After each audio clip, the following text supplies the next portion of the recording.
Өткен жылдың қаңтар айынан мемлекеттік тапсырыс жөніндегі жаңа заң күшіне енді. Осы заң бойынша мемлекеттік тапсырыс өткізудің ортақ органы белгіленген. Теміртау қаласында бұл міндет мемлекеттік активтер және сатып алу бөліміне жүктелген. Отдельно хотелось бы отметить значимые изменения и дополнения. Мемлекеттік тапсырыс туралы заңда енгізілген өзгерістер жайына да тоқтала кеткім келеді. Заңдағы өзгерістер мемлекеттік тапсырысты ұйымдастырудан бастап келісім шарттардың орындалуына дейін барлығын қамтиды. Ол товарды жеткізу, орындалған жұмыстар, қызмет көрсету, есеп шоттарын тіркеу электронды түрде. Сонымен бірге жеткізушіге жергілікті тапсырыстың мазмұны жайлы есепті міндетті түрде тапсыру. Бүгінде қаланың коммуналдық шаруашылық бөлімі облыстық бюджеттен бөлінген 1 миллиард теңгеден аса қаржыға 7 байқау өткізді. Қала жолдарында орта және жөндеу жұмыстарын жүргізу мен инженерлік қызметтерге бағытталған.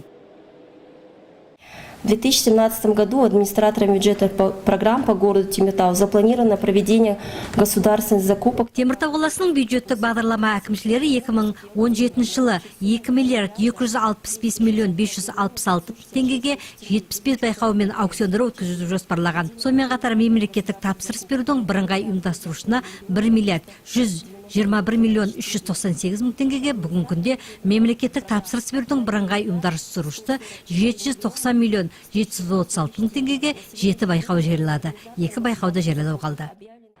Бюджеттік бағдарлама әкімшілері 1 миллиард теңгеден аса қаржыға 66 байқау жариялады. Қазірде олардың арасынан 25 байқау бойынша тиісті процедуралар жүргізілген. Теміртау қаласының мемлекеттік активтермен сатып алу бөлімі бірыңғай ұйымдастырушы ретінде кварталшылық жолдары жөндеу, Байсейітова көшесінің жолдары мен Амангелді көшесіндегі жаяу жүрушілер мен өтетін жолдарындағы учаскелерді жөндеуден өткізу секілді жұмыстар бойынша мемлекеттік тапсырыстар жариялады. Средний ремонт автодороги по проспекту Металлургов от проспекта Республики до выезда. Металлургтер даңғылы бойында Республика даңғылынан бастап Алматы-2 түрінбі күре жолына дейінгі жолда орташа жөндеу жасау, инженерлік және сметалық құжаттар әзірлеу жұмыстары. Бұл 790 миллион 736 мың теңгеге. Сонымен қатар бөлім басшысының мәліметінше түрлі себеппен 7 байқау тоқтап тұр. Қала әкімі бұған көңіл көншімейтінін білдірді. Сколько мы проводим обучение, сколько мы выделяем средств на это, привлекаем специалистов, вас всех, чтобы все было четко, грамотно проведено.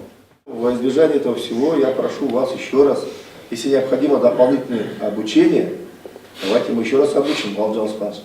Давайте еще раз привлекем всех бухгалтеров, всех специалистов, кто в этом обучим еще раз.